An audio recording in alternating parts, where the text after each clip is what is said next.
चराग तले मुश्ताक अहमद यूसुफी की ऐसी किताब जो किसी तारुफ की मोहताज नहीं। मुर्गियों के बारे में एक मज़ाहिया तहरीर। पसे मंजर इस तहरीर का ये है कि यूसुफी साहब के एक दोस्त इनको मुर्गियां देना चाहते हैं घर में पालने के लिए। दोनों में क्या गुफ्तगू हो रही है, मुलाहजा फरमाइए। अर्ज किया, कुछ भी हो, मैं घर में मुर्गियां पालने का रवादार नहीं। मेरा रासिख अकीदा है कि इनका सही मकाम पेट और प्लेट है, और शायद इस रासिख अकीदे में मेरी तरफ से पतीली का इजाफा कर लीजिए।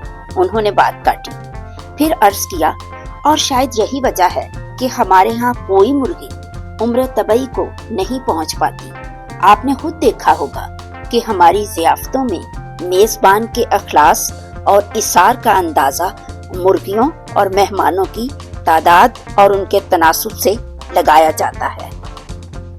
फरमाया, ये सही है कि इंसान रोटी पर ही जिंदा नहीं रहता, इसे मुर्गे मुसल्लम की भी ख्वाहिश होती है। अगर आपका अकीदा है कि खुदा ने मुर्गी को महज इंसान के खाने के लिए पैदा किया है, मुझे क्या इतराज हो सकता है। मुर्गी तो दरकिनार, मैं तो अंडे को भी दुनिया की सबसे बड़ी नेमत समझता हूँ।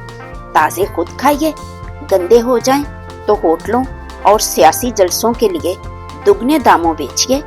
यूं तो मेरा मतलब है ताजा अंडे में हजारों खूबियां ऐसी कि हर खूबी पे दम निकले। मगर सबसे बड़ी खूबी ये है कि फोहड़ से फोहड़ औरत किसी भी तरह पकाए यकीनन मजेदार पकेगा।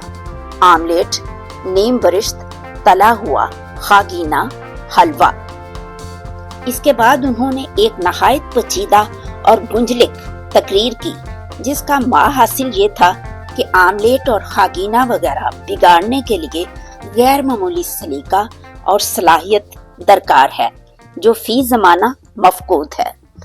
इख्तिलाफ की गुंजाइश नजर ना आई तो मैंने पहलू बचाकर वार किया, यह सब दुरुस्त, लेकिन अगर मुर्गियां खाने पे उतर आएं तो एक ही माह में दड़बे के दड़बे साफ हो जाएं।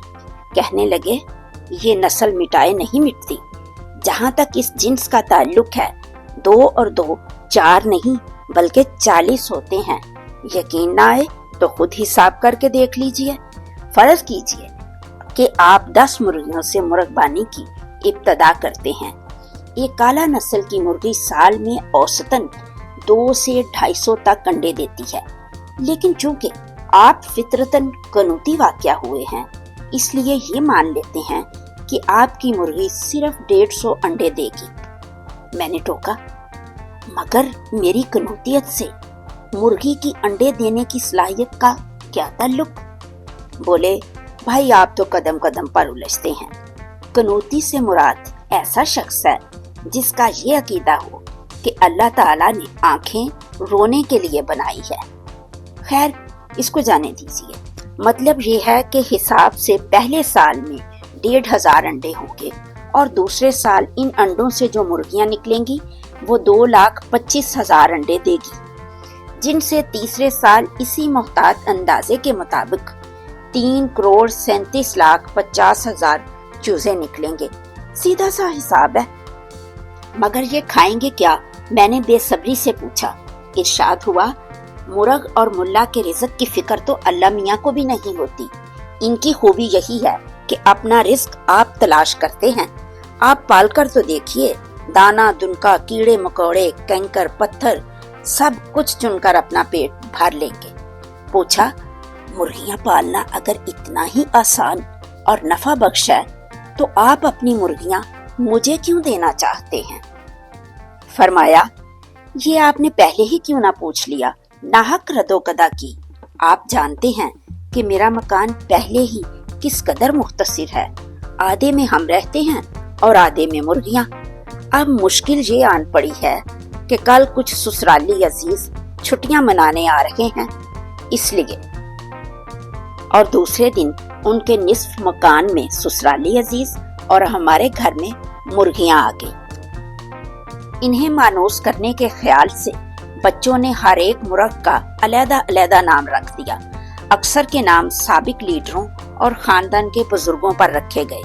गो इन बुजुर्गों ने कभी इतराज नहीं किया, मगर हमारे दोस्त मिर्जा अब्दुल वदूद बेग का कहना था कि ये मुर्गों के साथ बड़ी ज्यादती है। सच तो ये है कि मुझे सब मुर्ग, नौज़ायदा बच्चे और सिख एक जैसी शक्ल के ही नजर आते हैं। हम परिंदों की नफ्सियात के माहिर तो नहीं, अलबत्ता मोतबर बुजुर्गों से सुनते आए हैं कि सुबह दम चिड़ियों का चहचहाना और मुर्ग की अजान दरअसल इबादत है। लिहाजा जब मिर्जा अब्दुल वदूद बेग ने हमसे पूछा कि मुर्ग अजान क्यों देता है, तो हमने सीधे स्वभाव यही जवाब दिया कि अपने रब की हम्दो सना करता है। कहने लगे कि अगर ये वाकई इतना इबादत गुजार है तो मौलवी इसे इतने शौक से क्यों खाते हैं। एक दिन मूसलाधार बारिश हो रही थी। थका मांदा बारिश में शराबोर घर पहुंचा तो देखा कि 3 मुर्गे मेरे पलंग पर बाजमात आजान दे रहे हैं। सफेद चादर पर जा बजा पंजों के ताजा निशान थे। अलबत्ता मेरी कबल अज वक्त वापसी के सबब जहाँ जहाँ जगह खाली रह गई थी वहाँ सफेद धब्बे नहायत बदनुमा मालूम हो रहे थे। मैंने जरा दुरुस्तगी से पूछा, आखिर ये गला फाड़ फाड़ कर क्यों चीख रहे हैं। बोली, आप तो खामखा एलर्जिक हो रहे हैं। ये बेचारे चोंच भी खोलें तो आप समझते हैं कि मुझे चिढ़ा रहे हैं। मेरे सब्र का पैमाना लबरेज हो गया। दिल ने कहा, बस बहुत हो चुका, आज 2 टोक फैसला हो जाए। इस घर में अब या तो ये रहेंगे या मैंने बिफर कर कहा। बीवी की आंखों में सचमुच आंसू भर आए। कहने लगी, मींह बरसते में आप कहाँ जाएंगे। इसके कुछ दिनों बाद चश्मे हैरा ने देखा कि हमसायों में शरीनी तकसीम हो रही है। मालूम हुआ कि शाहरुख चितकबरा मुर्ग जो था उसने पहली बार आजान दी है। मैंने इस फजूल खर्ची पर डांटा तो मेरा तरद्दुद रफा करने की खातिर मुझे मतला किया गया कि खाली बोतलें, मेरे पहले नावल का मुसव्वदा और असनाद का पलंदा जो बकौल उनके 10 बरस से बेकार पड़ा था, रद्दी वाले को अच्छे दामों बेचकर ये तकरीब मनाई जा रही है। अब घर अच्छा खासा पोल्ट्री फार्म मालूम होता था। ये अलग बात कि पोल्ट्री फार्म में आम तौर से इतने आदमियों के रहने की इजाजत नहीं होती। जो हजरात आलामे दीनवी से आजिज और परेशान रहते हैं, मेरा उनको मुखलिसाना मशवरा है कि मुर्गियां पाल लें। फिर इसके बाद पर्दाए गैब से कुछ ऐसे नए मसाइल और फितने खुद ब खुद उठ खड़े होंगे कि इन्हें अपनी गुज़श्ता जिंदगी जन्नत का नमूना मालूम होगी। मेरा मुर्गा दिन भर पड़ोसियों के मुर्गों से फी सबीलिल्लाह लड़ता और शाम को मुझे लड़ाता। उफ्तादे तबाह के इतबार से मैं गोशा नशीन वाक़या हुआ हूँ और अगर ये मुर्गियाँ ना होती तो मोहल्ले में मुझे कोई न जानता। इन दिनों डरबे वाला मकान इस इलाके में एक रोशन मीनार की हैसियत रखता था, जिसके हवाले से हमसाये अपनी गुमनाम कोठियों का पता बताते थे। इन्हीं के तवस्सल से हमसायों से तारुफ और ताल्लुक हुआ और इन्हीं की बदौलत बहुत से दूर रस और देर पार रंजिशों की बुनियाद पड़ी। शामोन साहब से इसलिए अदावत हुई कि मेरी मुर्गी उनके गुलाब खा गई और हारून साहब से इस वास्ते बिगाड़ हुआ कि उनका कुत्ता इस मुर्गी को खा गया। दोनों ही मुझसे खफा थे। अगरचे बारहा रानी खेत की वबा आई और आन की आन में डरबे के डरबे साफ हो गए, लेकिन अल्लाह की रहमत से हमारी मुर्गियां हर दफा महफूज रहीं। मगर आए दिन की रकाबतें और रंजिशें रानी खेत से कहीं ज्यादा जानलेवा साबित हुईं और ये कज़िया रफ्ता रफ्ता यूं तय हुआ कि कुछ मुर्गियां तो पड़ोस के कुत्ते खा गए और जो उनसे बच गईं उनको पड़ोसी खुद खा गए। ऐसी ही मजीद तहरीरों के लिए चैनल को सब्सक्राइब कर दीजिए। साथ रहने का, सुनने का बहुत बहुत शुक्रिया।